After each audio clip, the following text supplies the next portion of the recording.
conference labu number somngale pangana.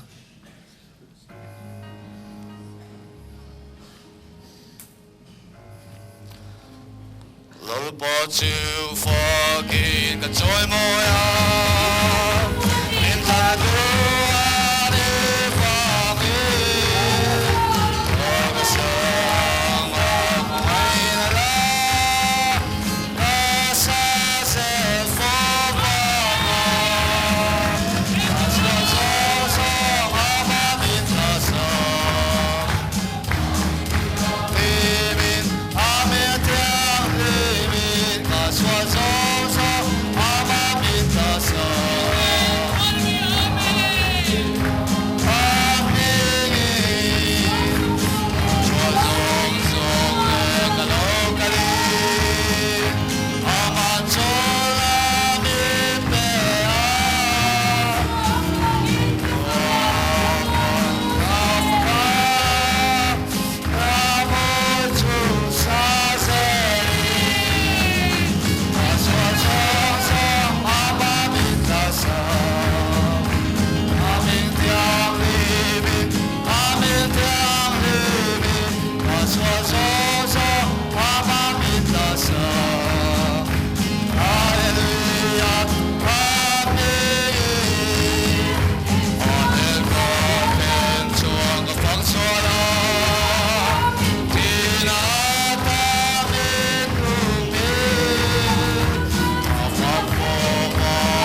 sain K3P Aizol Chim Presbytery Meet Bitcoin Thimtu lalpa chu se thian chi bebuk turin buat saila kum kho pathian lalpa kol kil siam tu chu a chaw ngai lova a ha ngai heklo zia hi a riat thiam zia chu zan chhual anilo chaw hnen ata chuan thil ti theina a pe thina sakna reng nei lo te chu at cham thin thu kan chiarte lalpan kan sa tan mal som sakol se tong ta yang olal pa kan pathian min ngai tu K3P Aizol Chim Presbytery Meet voi lina tuang takin lalpa min thlen tira heng zong song hi i hruai na tuang tak ani ti kan thriatin lom thu in kan sei le lalpa sai na hian kan program te kun aro bia kan ko tira apula tanga top thlenge min kai hruai la in he mi chung hian lalpa nang ma nga ya hlo tling alo ni ngei thina turin he K3P Aizol Chim Presbytery Meet hi he Aizol Chim Presbytery noya Christian thalai pol te hi rong kan bol le zel na tur ta na lalpa hlo thin na alo ni theina turin khongai takin lalpa nang man mal min som sak che un nei tu tur zong zong te kun aro pia to tir chuin he zong zong ko pai so Krista mingin kan so tam ta kai dam nen kan ti le amen le sai na hian he masain i kan hun man dan tur hi ain dot dan tur hi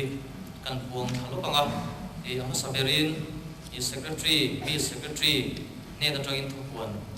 kan ngai tha nga chumi zo chuan tol chu ko phan lam pang khanin ron puang chum jong sela chumi zo chuan tran tu kan ko nga tin tran tu kan ko zo hian Christian habu na ma su palina kha kan sa nga ding chuin kan sa nga tin kan tholong te hi element ko phan secretary uba lal eng lianan in min lan sak sela pathian nera ti chuan zai pol omanga zai pol te hi sai kham ko phan le tlang lom ko phan te him zo hian an zai nga tholong lan zo hianin ti chuan report hi kan ngai thanga K3P Aizol Chim Presbytery Meet report kha kan ngai thanga e tolpa vian mon sana secretary nen tangin chuan thu soi kan ngai thalenga in thu soi report pek zo hin zai pol omanga i mun thar ko han zai pol le ti potlang ko han zai pol te kha han sai nga in thu soi omanga thu soi tu hian in bia zai pol te i zai turin som nga ko ta kan da pol ni khang kan ti chu na sana chu zai tu te le un nei tu tur te anoin bot sai lom theina turin sau na pang te ko anoin bot sai lom theina turin ti khan e kan program ka dan in to ta kha ran pung chu ni tu na chuan i kan secretary puang turin kan so mga in kan secretary hi thu puan zo yan tual chu ko han lama tang khanin puan tur mani chuanin an ding chung zum khal me sila thange na i secretary ro so thian hruaina in K3P Aizol Chim Presbytery Meet voi lina saina tran thia khop maya sanina kan in khom roi tu hi tolupa mangai sang zela Meet Finance Secretary ania tran na hun mang turin langwal wanal zapa committee member aninga tin K3P Aizol Chim Presbytery Meet report le peer report khai kho secretary nen rank kan ngai thanga tin thu sai turin pu de vi jong moya Meet Assistant Secretary anianga zai pol hi panga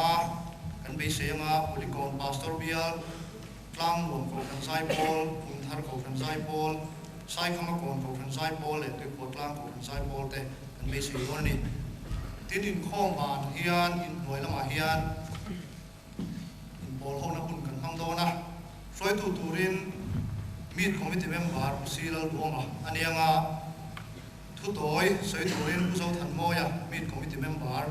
ania tin items hi lungleng wan pastor bial tlang wan pastor bial kulikon pastor bial le mission veng pastor bial atangin Meet program sin kan mang khan kan be sei don in atangin items naktu chonga in kho hi dar so ma tran thonianga suai tua ko ke la rin kima meet committee member ni anga tran tu turin langwal PC la ruat fela meet committee member tin tu soi tu tur hi kan presbytery moderator Reverend H Laurin Moya ani anga tin sai Paul hi baru limen pastor bial mission veng pastor bial limen da veng ko kan sai Paul tlang lom sau ko kan sai Paul lungleng wan ko kan sai Paul le mission veng ko kan sai Paul te tangin kan be sei don ni program hi kan sem vet boka tin in khom kan nei so zel do na kha kan puan thei chin tu tan chuan loi sela zai na kan tu soi tu tur hi u David Zong Moya meet assistant secretary ni ya ani hi kan thevek lem lo mai theya hei kan voi khatin khom na ni ani hi tlang no pastor bial tangin ani ya tlang no pastor bial KTP suai tu tin branch OB post polo chel kim vek to a tin puli kon tene a bial khatan online po a bial suai tu lo ni to sin ani ya tin meet masaber sam ni pakwa khan kan meet suai tu ani bok ani pon tu tema zong oma thak chun zong nga dela he conference labu kan ban nei khop maya central KTP lami a discount in helaya li thei turin ron chop chuaka in noi lama khuan cheng som thum ni thin kha cheng som in tuna hian conference lamu KTP general conference lamu khali turin nonga reception counter ania in a branch ang zong tele a bial ang zong te pon lei turin kanin nge na zanin ba khichu zora hun om don nak tu pathian ni nia nak tu fa chuan zora rem chang don lo ni ti kha khetaila tin chu mi ba ka chuan in noi lama bok sinot book room lam anon in hong boka anin ne na tang hian holy bible le Christian tabu le tu rom bok ani chu lo khetaila hei bo hi zanin ba le na hun om don lo ni ti kha khetaila thome zaina hian hei thudan kanin ruam mana kan leng lo ang reng khop maya helama hian hei ko atheng tu ko than committee ba ka hemi ta kan executive member te le chan khong nei te thu turin kanin be seya tin le lama hian tlat khatna le tlat ni na achan ve ve theng hin yang chu kan mi suai tu te thu turin kanin be se boka kha kanin riat tir na ka sela tin kan da ol rei deu le kan chin khan atheng tu ko than le thalai lam pon lo the dai la hemi tlat khat le chan ve ba khi chu atheng tu ko than mai bia lama bial sang KTP OB te le branch OB te po kha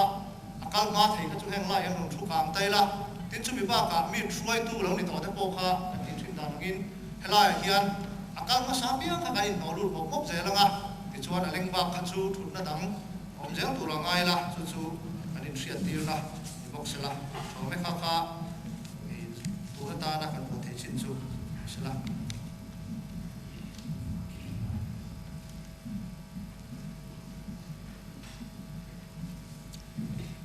KTP Aizol Sim Presbytery mi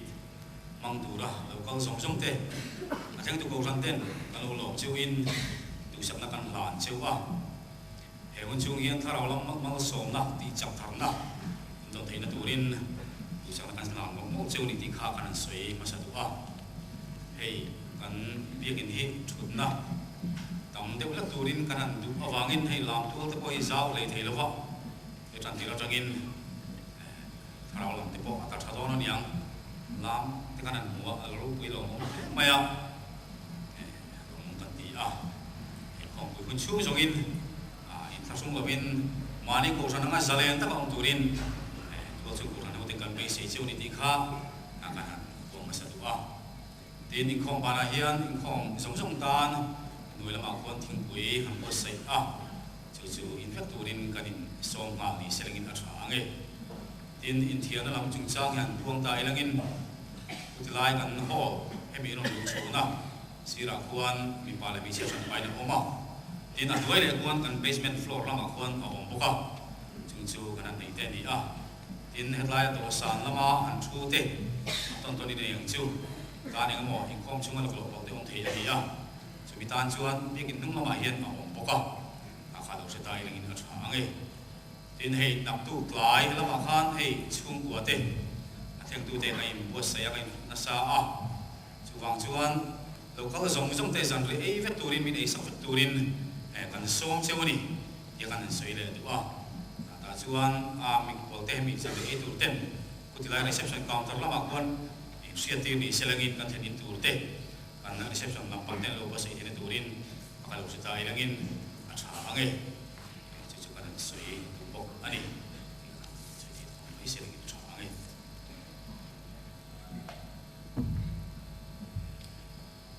na chuan tran tu tlangwal mana zaba meet committee member lo so ma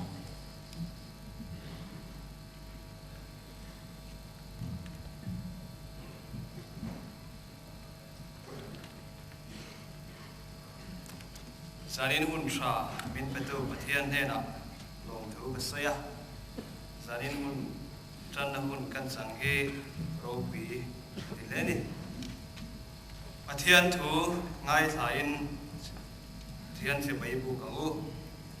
thalai to in thalai se ula ilano pan veu lai hian lim ro amaro chu pathian in chunga ro rel don ti hrengang chu engmayang to nei sula in pangtina tu om hek su se in that lai hun rei don lo sang dang mi kan share le nge olal pa thazia chu tem chin te re ngu amarin na hat mi chu enga thole o ami thiang him tu lal pa chu tri ro ama tri tu te ta chuan tlak sam na reng om si lo sakei bak nei wang lai te chu an ta chamin an ril atram thina lalpa zong tu te ro chuan thil tha reng an ta cham lo wang zanin a hian kan bible in a soyang hian kan that lai kan wang lai hun te kan bible chuan chen min phal saka sakei bak nei wang lai po a wang lai in thahem ngai takin anun mangma sila tlak cham na re ril tram nei a thina ni chu diang bok chuan thalai the hian zanina hian lali suwa tel lova kan that lai kan chene ro chuan tharau lam nura tui hal na le tlak cham nei min thei ni ti hi kan bible chang ron tar lan khan min silfia lein ka ria chu toy te kan sei bel du ani pathian ne thu kan siar te mal sung ro se amen itong trai ngu lalpa kan pathian du tak min mangai tu Aizol simpres petri ketri bimite mang turin hun rei takatang khan kan lawin buat sai tua kan mi sing lamina kan thele kan ruam han zong song tet luang takin min kalpui zela zanina lalpa abul tan na nangin min shuai thleng hi kan lom tak sitani lalpa he mi ta hian nangma kan fak na turte kan pol na turte nangma kan pol na tu len nangina min pol theina tur program sang te kan duang ani henga hian lalpa hun le chan vo nei biak zong song te pon nangma mingro puina tan ti hot din theu theina turin an ril kan ril put mangte nangin tharau min thum thar se la kan tua tin he a theng tu ko sante khotlang le mang tu mi mal nun le chung ko te po har sat na sang in atlak bok thei te kan ni zong la ka chuan min humin min veng la kan tu a tin heng kan hun man zong songa hian nang mailan sarbera iro puina mel kan hulo chuan kan tharau lam nun ta na hlon tu reng kan hudon lo ani jowa chon khongai takin lalpa khongai rong bol na min peton sa irong bol na chok zok le zau zo kan tho theina tu ra he kan mit program man zong song hi kan tharau lam nun ti chak na te iyo kan siat har na tur ta te mal min som sakla kan du bok ani e kan malam hun be sei de song te he na hlan chungin lalpa du ta ki so krista pingin kan di le che amen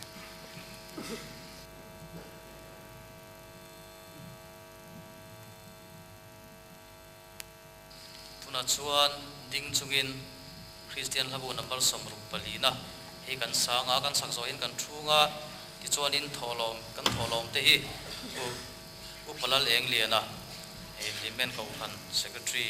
hena tangin kan tholom te in lan sak tuna chuan ding chungin number somruk palina Christian habu lo sang Lolo po chu forget ka joy moya in kana tu ani vagi August na kumain na da Kasa sel fova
som te pathian hena la ni thong trai ko lalpa engkim ti thei kan pathian imi te tan thil ro pui tak min ti saka KTP Aizol Sim Presbytery meet sang ni le som pangana nangin lalpa min suai thenga tharau roi lok takalalpa min po sai sak awangin lom thu kan sila che lalpa voini a hian thil ti theina ro pui imi te na ron na ti le lak kan duwa kai khong mun chung zongin lalpa chung lam le pon lama miti buai thei miti khai lak thei zong lakata ng min veng min kolong che lalpa kan hun man le zel tu rapo i tharau thiang min lalpa imi te min op tat lakan duwa he kan mi chung hian tharau lo zalen sela imi ten tharau lam mal som na ti chak tharna kan don theina turin nangin athari mal mi som le ang che lalpa zanina ima imi te na local khomin inena tong amal som na tam takan don na tongin kan yang to le kam phalang to te ima kan lo khom le ani he mang hian iming ti ro puila i chan chin tha the dar nan le i ko than tin nge na ta na tangkai taka man ani theina tur le akol tu ko ta him taka fon ani theina turin min chan dam to if pai su a mengin ku thiang le ma karon la ne amen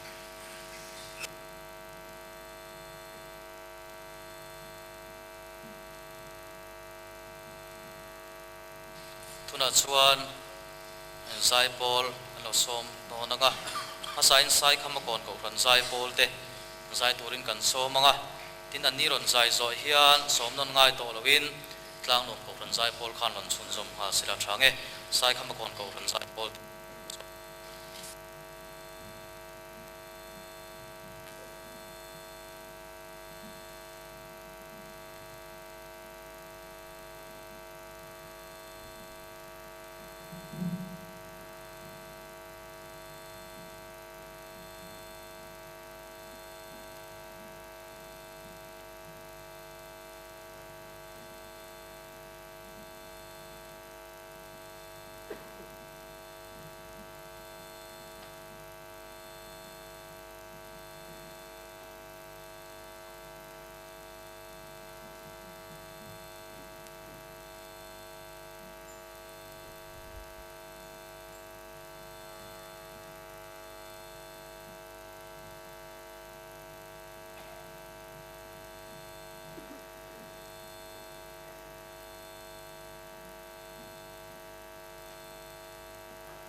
kon ko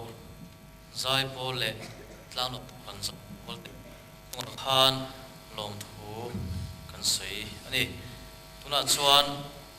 report ngai thak na hun kan lo nei do na ga K3P Aizawl Chim Presbytery Meet report le BL report khai khom tinia report beturin tuna tuan upa VL Muan Sana Meet Secretary lo somang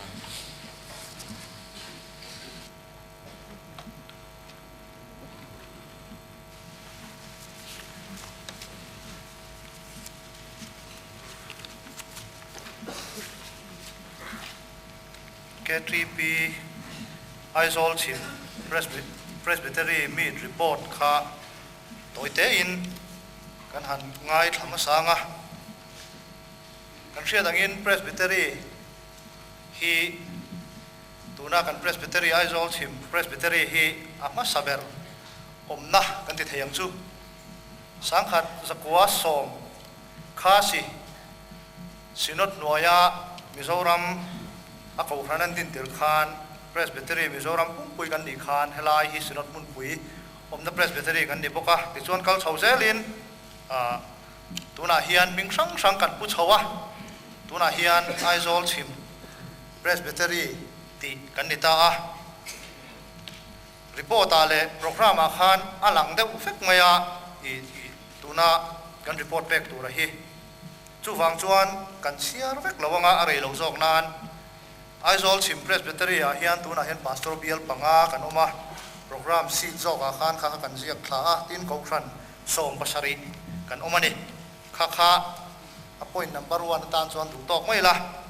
a panina chuan mi thi trum thum kan pang to a tun hi a trum li na ania central gate sam hi pakwa tanga bang tan khan central gate 3p ruah man na gate 3p throina da na sia mang chuan man hun tura tia pianga kan mang chho zat theya tin he mit mang thei tur hian K3P mo bial in khom puina mo rel ni lawa Presbytery Standing Committee in trula di le tha ti chuan man lo tur ania Presbytery Standing Committee chunga po thalai zong ayo in tun huna hen lom thu kan soya kumina mit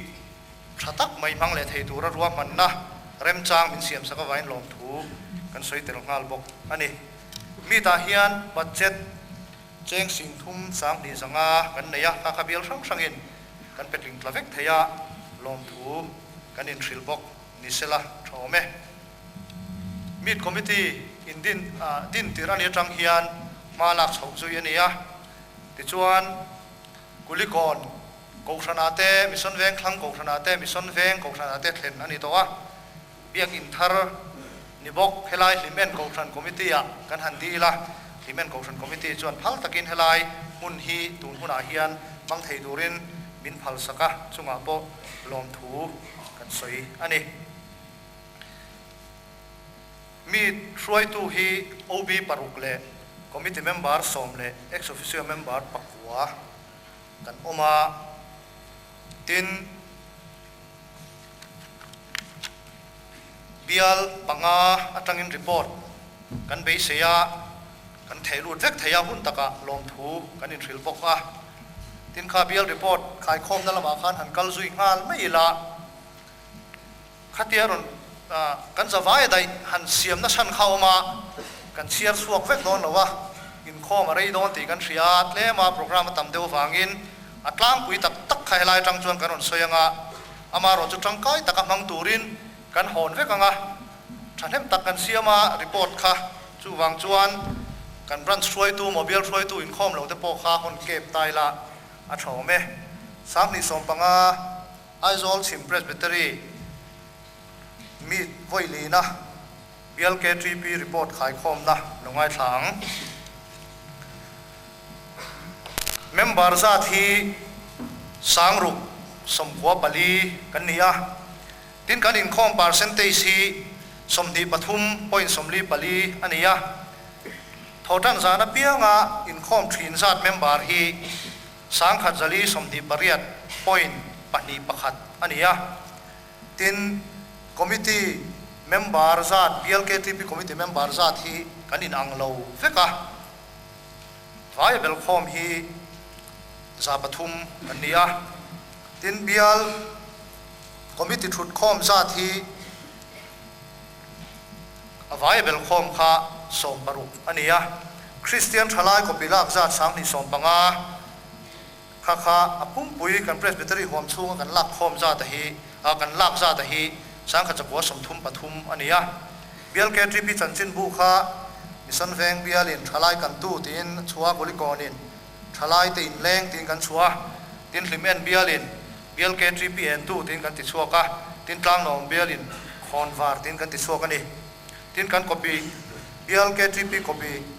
ke tripi chanchin bu kan copy lak za bel khom hi sang ni zariat som thum pariat ania bial zai pol member za thi kan zawai bel khom hi za som ti panga ania tin in nei chungchanga kha sang ni som pali report angania biak in honga kan presbytery chunga in nei hi mi kum chung khan som sari pani ania mundanga in nei hi somruk pakwa ania tin bial ke tripi missionary chomza ta hi som pakwa ania branch sang missionary chomza bel khoma hi za som pali ania ke tripi member missionary a chuak mek za thi somli baru ni ti chuan a hnuaiah khan ke tripi malak na rongbol na le ma chop poimo ti kha bial abik takin kumin conference a kan thurel tlang pui ania halai khan enjia ka mission veng bialin khom pui te ti te Christian ha bu khui se rimoi kut pui te branch to chuale Christmas carol service an nei dona kulikon bialin bial meet te Bible quiz le Bible ral chan le Bible share suak lo man pek te anti dona tin rimoi kut pui an mang don boka tin hoarding pathian thu ei zin konga tar zin mi te tan ti kha rel boka tin limen bialin branch lo chote bial ke GP golden jubilee lomna turta na malak te tin hei na kum ani bial chai pol music video siam te kumina hian ro man nan siama tin lungleng wanin walk kem nei rela tin sinot hospital charity fund kalai kha spelling kan ti sol palni a cheng sing sanga chungluk turin tuna hian project an nei boka tin tlang nuam in branch lot swate rimoi kut pui Bible quiz biak in chung le pon lamum dan mo in jertian na le bial office ti changtlun kha kumina an ruam man na nei ani bok ani ti chuan to bera khan kan huanga to ber bok sa khan hemi report hi tien mei chuan khati khania tuna hian a thei angin kumina rorel in khom kan neya khami report atanga kan presbytery pumpui kha kan inen let chuan in khom percentage rampum kwa ba hian somni pani point somli a point somruk point paruk pariat percent ania chuti lain kan presbytery big in khom percentage su somni pathum point pali ania kan sangzo ka alomom khop maya tin biak in hongai nei kha rampuma sang khat jaruk somnga anom line mundanga sang ni sali som pasari ania 40% po kan tling mang lawaram puma chuti line kan presbytery a chuan biak in hongai nei kan thanem zo ka lomom khop maya report alang ang khan Christian thalai chanchin bu ai roi chuan tran lak ngai khop maya rampum huwa pa member pathum point somnga pasarin an share copy khat an share line kan presbytery member pathum point so pangain copy khat kan share kha po kha o tlem chuan centralize chuan rampum huwa pai chuan kan la thaseta amaro chu tluklo kan nga khop mai khalai khan presbytery pumang chuan kan la I tluk ani mai theya khalai te kha ma kan son na lai tur nia chuti rual chuan rampum kha kan in te na ber tur ani lawa kan in te na tur chu ke mani tho ma son ani ti lai kha chu thetai la kha tlang pui tak tak ania tin han ti lan cha pom kha om boka in khom percentage kan an chuan tlang nuam kha somthum pani point pakhat ania kha aizol kho chunga aizol kho pui chung brancha tlang nuam le tan thil branch hi somthum chunglam hi KTP bial zong report kan an chuan somthi pathum bial som ti pathum chen oma chumi zui nga chuan kan presbytery tangin tlang ruam khan tela lom khopin ka ria tin Christian thalai ko pilak za ta khan mission veng bial chunga mission veng branch kha ko pila member branch kha report a khan alang boka tin biakin hong a khan som thum pariat an naya rampum hop report a khan mission veng bial kha biakin hong ai nei pakhatna an ni boka tamlama tin branch sang missionary chom zat kha limen bial kha somli pasari lai me langa kumin report kan en chuan rampuma top 5 an langa ni missionary chom them zata khan bial le branch i chom troma khan kha tun din mun ania apa report a khan tuna po khan kha man son chawa ma khan somli pangan nia kumina atuna hian somthum le somnga le pakhatan kai chho ta nge ya kha khatlang pui han tilan cha bom cha lai khania kha ma kan son zel na thi patopin tran la thewila he report hi kan hon thewanga ran cha le bia la po ma son thew tu thi patopin kan beidon nia atop nan kan mi throi tu te rem cha an langa lila email riat tirna han nei la tran sa na ni boka kan mi chairman hi pu van lal awa kulikon bial thar ran sa tangin dia khongai loading sela lomome kan vice chairman hi tual upasi lalrin moya lungleng wan bial samplang branch secretary hi ke tual upa bial mon chana mission veng bial train nia tin assistant secretary hi pu david zonun moya tlang lom bial tlang lom phokran ania zan in kan thu soi tu nia ding lo me sela pui om lo ve treasurer hi nula mi zoping moi hongai loading vel sela thleng tu branch thleng tu bial tin finance secretary hi ani po hi dinangai lo tu rangai la kan chairman hi ni ya to lupa mangai sang zela kulikon bial kulikon ko thran ani ya ti chuan committee member te hi loading hal zel mai la pusilal doma mission veng bial pu henry silal ron kima mission veng bial langwalal rimoya kulikon bial pukelal rin kima kulikon bial tlangwal alal ompuya limen bial pu roni zoding puya limen bial ani hi khilamak hi kan tv lampang hi akuta top maya tuna hian live in tro kan pe suak me ka abu hau mai lps in tuna hian live coverage min ti sakani khi akipui berania khilamak hena boi char dong ni ti kha taila lom thu kan in thil ngal ni sra thome ti chuan tlang pu zo than mo ya lungleng wan pastor bial tlangwal banal za pa lungleng wan pastor bial tlangwal pc lal ruat fela tlang nuam pastor bial tlangwal zo than kima tlang nuam pastor bial le tlangwal zo than kima tlang nuam pastor bial kan soinon ni mo a number kan pelawa sual palol khop mai ex officio member hi pakwa kan neya kan presbytery moderator reverend H Dalrin moya khongai loading sela ani hi mission veng bial tu ani bokani upakelal eng liana kan secretary aizol chim presbyterian ya ni hitlang nuam usan ani ti chuan reverend C sap kaya limen bial tu nia tin reverend dr C chongping liana lang nuam bial tu ania pastor tang hi anaron kal lawa anon kal huna production kan ti turangai la tin kan central KTP te tangin usilal ding liana kulikon bial le pusaw nun sanga ralte ko tlang bial ani hen jing renga kan hasa te po khan jinga kan pan dei khop mai kan mit line helai min tel pui thei dona tin hei rem changa han langhal bokila he KTP meet KTP khom pui ani boka sinot khoir a hian kan fan naya kan presbytery tang hian palilai mai bial palilai tang main tela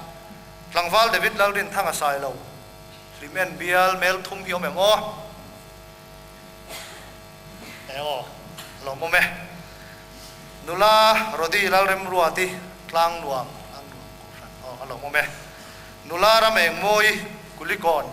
bial kulikon veng thlang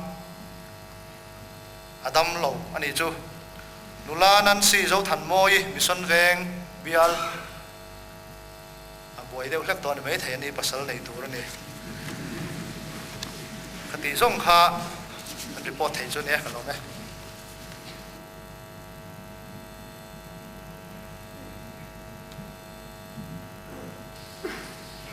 lom hle mai kan meet secretary hena tragin report kim sang tak mai kanan ngai thla a kan vaya sial thei turin ran bot saya sunga khan lom thu kan soya khang atang khan report atang khan in bial tin te ma kan son zela tur kha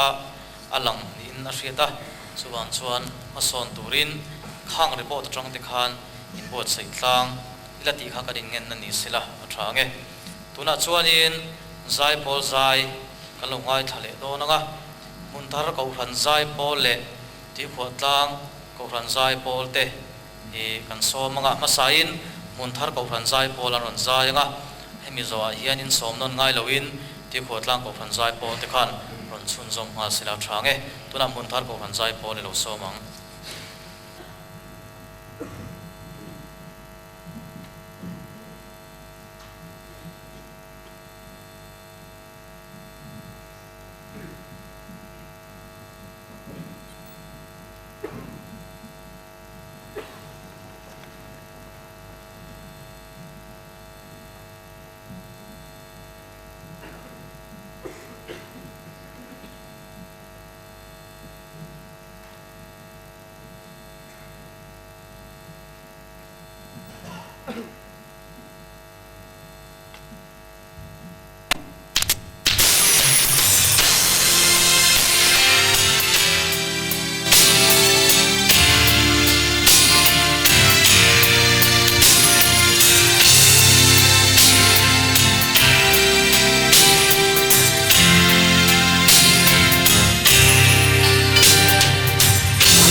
chuan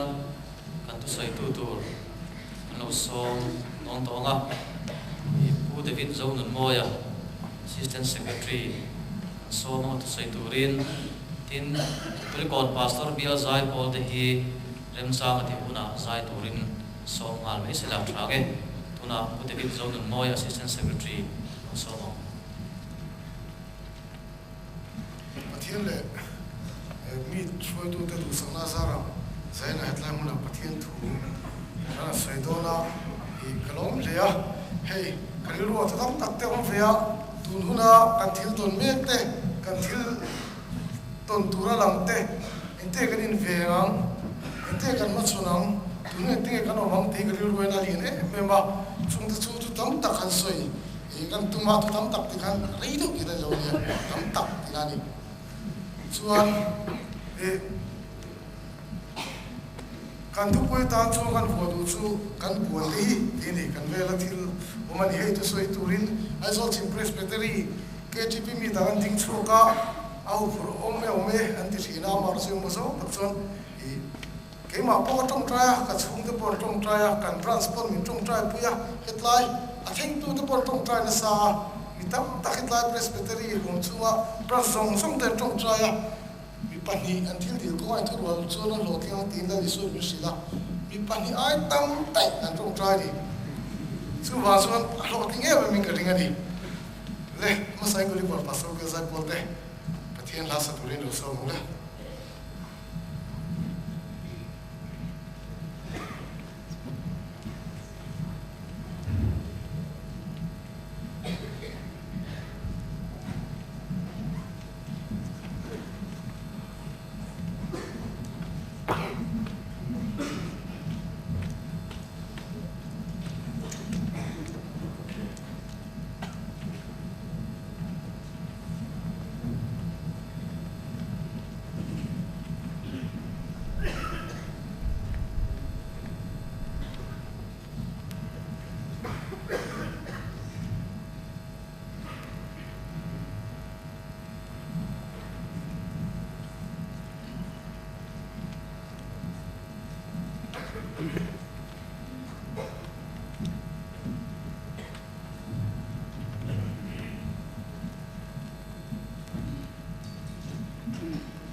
pa sai na itu kan sil tu ra hian ngon lo la la pa kan thin lung min ni sak la tharau thale min pol la nang ma rong puina he khom te la pa kan man the tu ma thap puin che song song se pa so sam ti le ma sai pathian thu lo ngai thang FSC bung rok chang som pani tu te chau hi kan buan te hi ti sa le ti sen an si lo lal na te thu nei te le he thim chu kho ve ro rel tu le van muna te tharau so lum te ni zo ke ti ni kan buan te hi ti nia tu sen kan thu pui tu kha tu la ya hu na kan thil ton te kan la ton mei tu ra the chu kan lo tung ring to pon mei thei chung vel chu han soi ri ke tu mani ama saberin tu la yan harna mizoram pum ho pin a thingin kan ria kan duang tok chu mei thei chu harna chu chan ve tumin kel kang kan kal sup mai ni rin lo de kan in mu sup mai ni he kan vai se ma tu aron ho chi he ron thing hal ni tu na hian chuan kel kang hian harna chang pon kan in ria hitlai tang ron tranin mun chang sa ta po sa na ta pot lai kan in khoma po kan lam na sa le ni hi kan du tok mem ai na sa chan kan du em heng tia chum nun reng tur nge sam som riat panga da chang ru ba chuan nang ma chuan imi ten lim theinan min ti har le don lo mi tin pathian ne na sam jek tu chu chong trai ni chu wa chuan he har lai kan chana a om renga ke mania nun reng theinan chuan pathian mi te ko ran mi ten lim theinan min ti har don lo mi tin kan petul don lo mi ke mani kan lim theinan ke mani kan thio kan sual kan thil ti that lo te kan sim nan kan fa te kan chung te kan u nau ten nun ko te kan lo so nan min ti har ta che ani lo kan imi te ko ran dang song ko ran mi pui song te pathian mi te an lim theinan ke ma hian min ti har le don lo mi ti kan tong trai la turen don lo mi chubi tur chuan enge kai nu huam le pathian mi te lim theinan chuan engkim kan huam angai atul chuan tak sa chet na mo hetlai hula ron ping pile mo poisa se na ai pon ke mani tin mun ai sa din mun ai niamat la tur pon pathian mi dan him al him thek al him na min ti hana chu kan in pe ka ngai ni adot le chuan hei sim nu chung chang kan soi duwa kan piang thara kan lama kan lam zo rolling kan kluwa mo chen khat tam tak chu an lam tu em lai zoom khat man pela an tak nga la ni mai chu tiang khom so kan het lo ni eng wanga ni sim na kan pom da ni dik lo ni lari su kristan sim na po angai pui mo em he ko ve garon kala asar mon sak par chu sim na thu ni mo sim na chu nge ni kan thil ti thin te ti to lo me ni lo mo sin thirin sin to lo me ni lo in sual thirin sual lo me ni lo kan thil ti thin dik lo te kha do kha sim na ni christian da rang chu til ko pola chu christian te ti du ta tu ni ma se piang thara asima huat em christian te ta thi huamen pathian tu thila di kha ni sim na ti kan sim thi kan huai tok lo thina ni mo kan sim hi thate oma I neutral ta ka sim hi kan tuma ani lo enge tu life football war boka defensive ta ka sim ni christian sim na ni chu kan na poi ngai poi moila mi thil ti pathian thuina tinga nun puya sual do ngam na khopa sim na kan nei chuan engti ka ma kan tu lo bang adot le chuan in khom chung chang hi ni hey kan in khom ka kan sheng kan presbytery po sa som ni panga po man ting lo wa atlang pui very salakin mizoram po ma KTP in khom sa som ni pasari kan ni tlang pastor bial ta rong kal kan ni kai chung ve le za som thum pa ni cheng chong chu ni kin khom mun thum cha mun khat ve so chuan kum tin hian central KTP in chiana tang an hian 1% velin te kan tlan hiam zelani tuna ta kum som ni pasarian in khom tur kanam lo mengem ngai to enis tuin singa internet ken mi me ta chon the independence london atanga chanchin bu chok hian aron sia ki pakhat leke ka chira chu archbishop of Canterbury England an ko thalian ber Church of England Anglican Church al soi tu ber thi lot kariya chuan tuna tanga chuan thar lo me tu chuan Church of England hi kan to lo me te ni achan chu sang ni som pani khan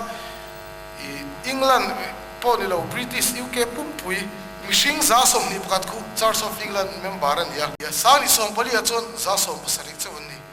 chu chu kokshan lian ber tlak niam dan an ya kokshan lian ber lo pe chu chu ai tla hiam chak te tong mang lo te no mani ke ni tla him takin kan ma kan la mu pu pa pathian kan fakani amaro chu tuna rong kal song song hi member pumpui te ngai toila engzai kan niang tilo tisong hian mo takin ngai to tiang mo Chris in khom song song i fara man kai ngem mo kan kai fek chuan ring lo te mun the in khom lo song song hi in khom mai lo song song hi shem hunam kalangem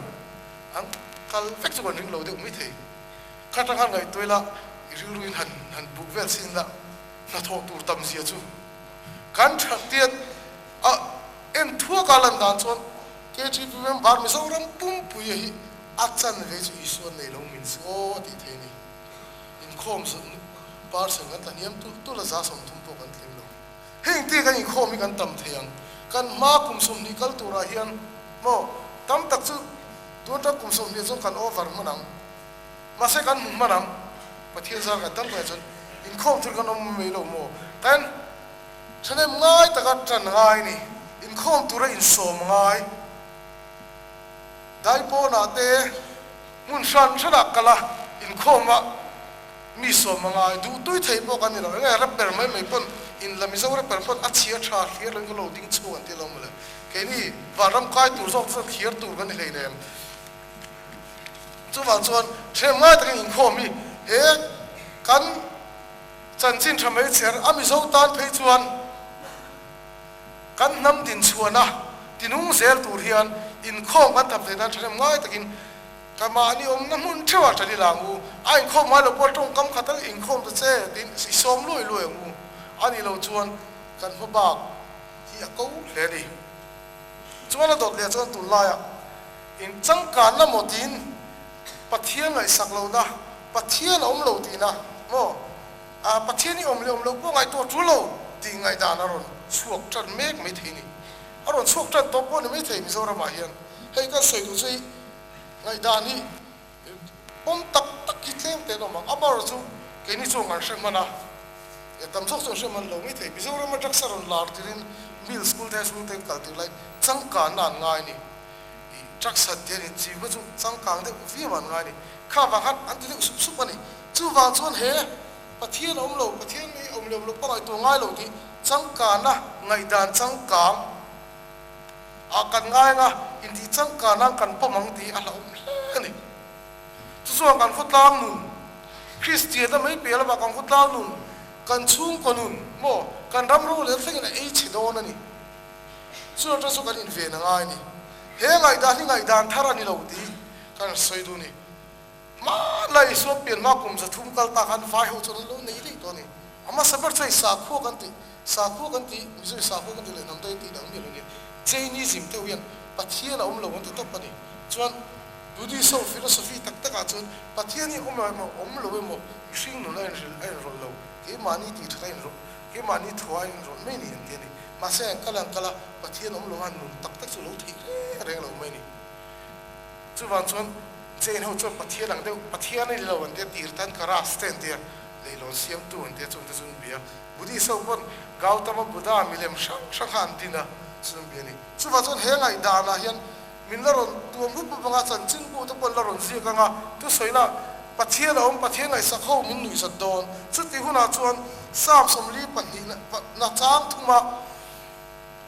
babulon mi ten Israel te khong ei pathian tia zong khan ke ni hi mi tin ten khong ei pathian tin min zo don ani kan nu na tang te kan tong ka chu ka tang ten kan pathian chong ku mu don lo mi tharau thel mi pui kan chang theyang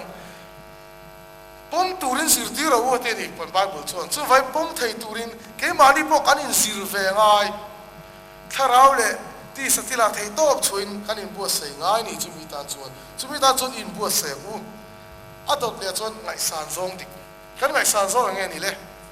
powar le poisa thil ti thele le poisa kan van ngai san tak em tro he pathian pom zong ani em politics kam khel ta chan nge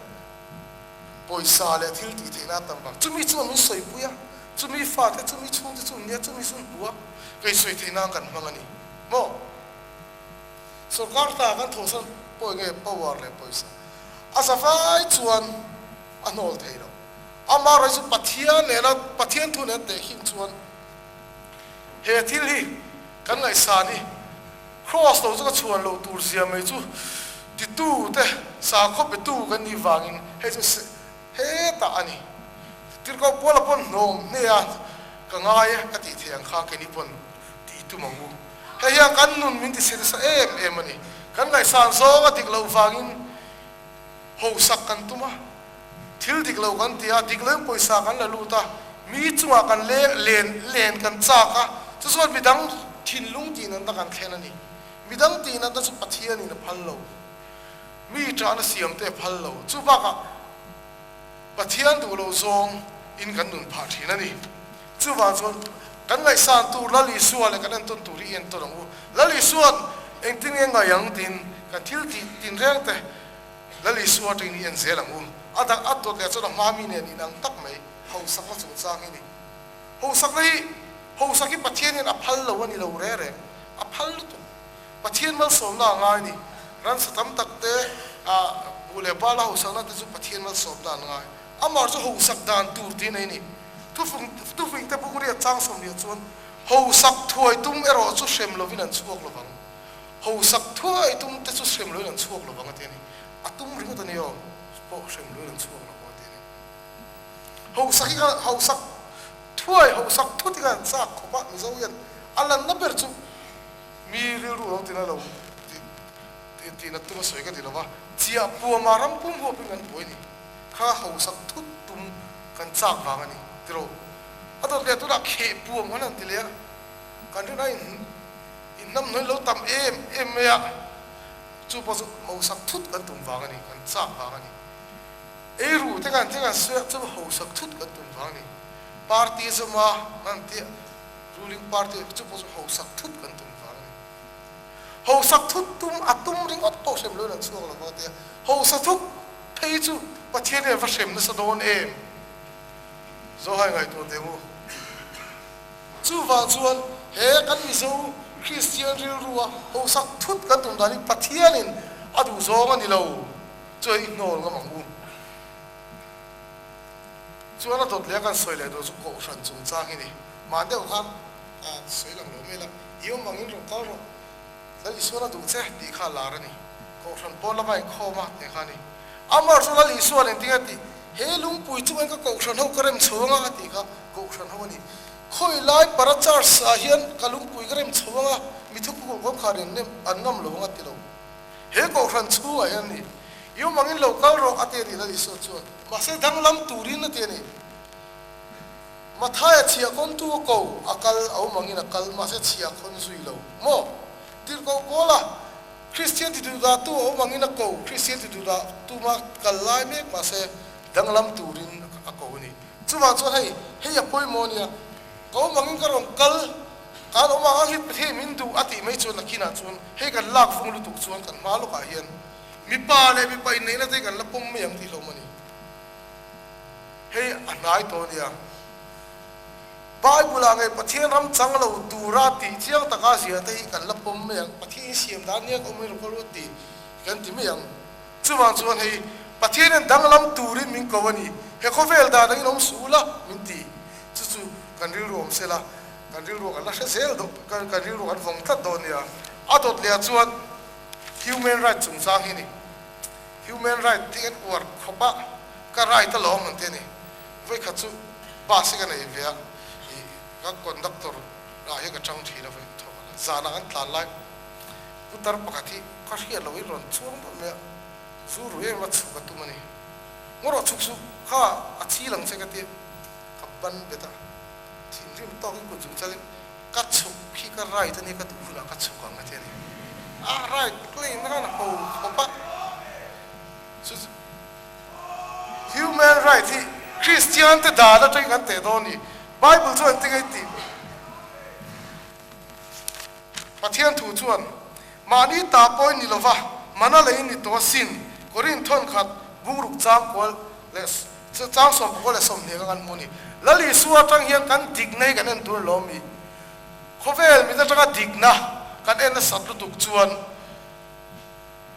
pathian la kan tin midang tin lo da kan huna sal tunga mani in mangai na mani in choi vong na kan lu don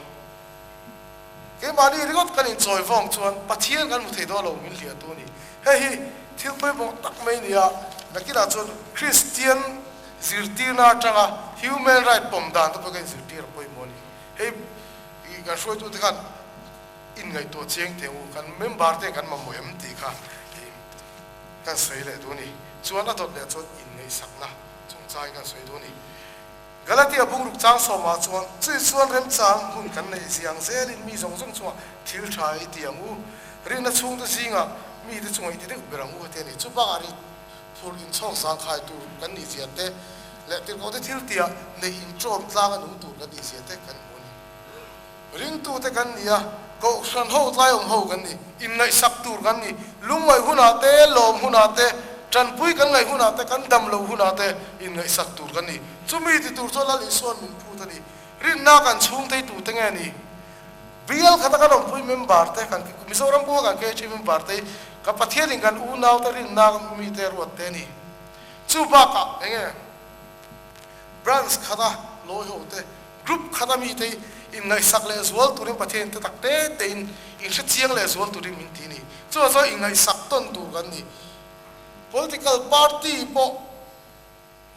tlele pol dak ngo mai po ani ngai sakar dam lo na po ani chan puya mo an thi po nei ral keni KGP te lali suwa kan sui chatuan ro rel tu in thu min pe kang hian in ngai saka thil tha di sakton tur kan ni suala bo tu mek te bo ngai saka thil than chumatia rilru le thin lung tak zata som zel turani chumi ti tur chuan lali suan min ko ni kan ma ba kan ti tur tam tak om mi fing om tak te khovel thinga fing tak ten thu hiam tak ten min la beang kan la niang he lo mai thei chu ba ka kan in khom te kan program te ai nuam sok chang kan mel sok te po lo mang chu ta po so kan kal chak ve mai thei amara chu eng po lo theng sela lali suan vana london khan khovel top theng polin ne na om zela ngati chue kan ne na om zela nga khang ka theng ma sela kan nuna min suer lop tu min suhi dot tu theng ma sela li su kan ne na om zel don ni chue lali su lama kan om phot chon kan him zel don ni lalpan kan sa ta ma so se chon ba la ka pathian so manan kan hau venga Christian labu number sa isam tum patula pathian kutro pathian min chandam tu chu akutro ku kanoma entik lai pon eana sa pon khovel thi min pe ma se kutaro pu akutro ku chu kan him regani tikan sia thina ne lagan thlang dia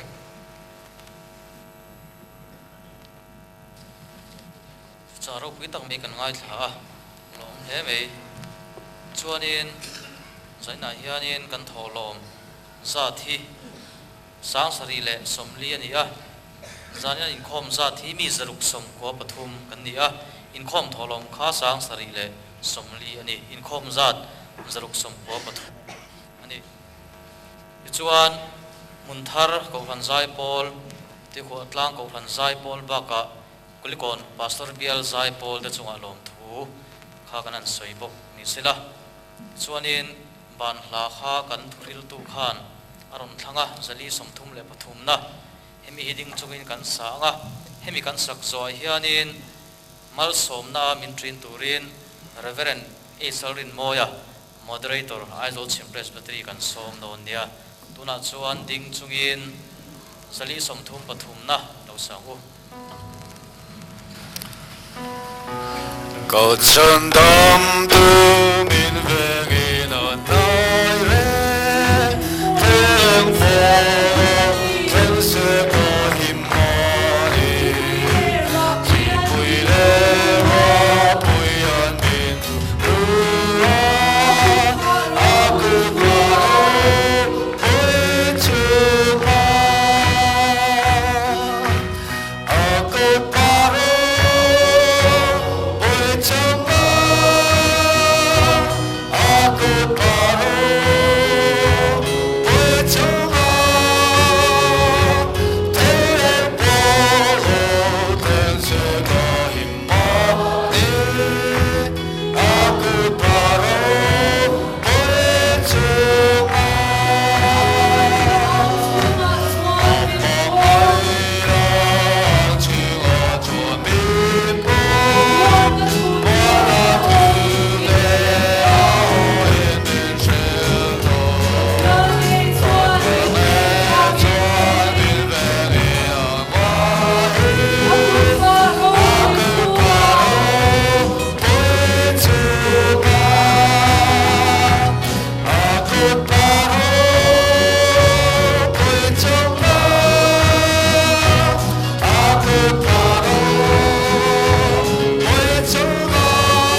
to na safety na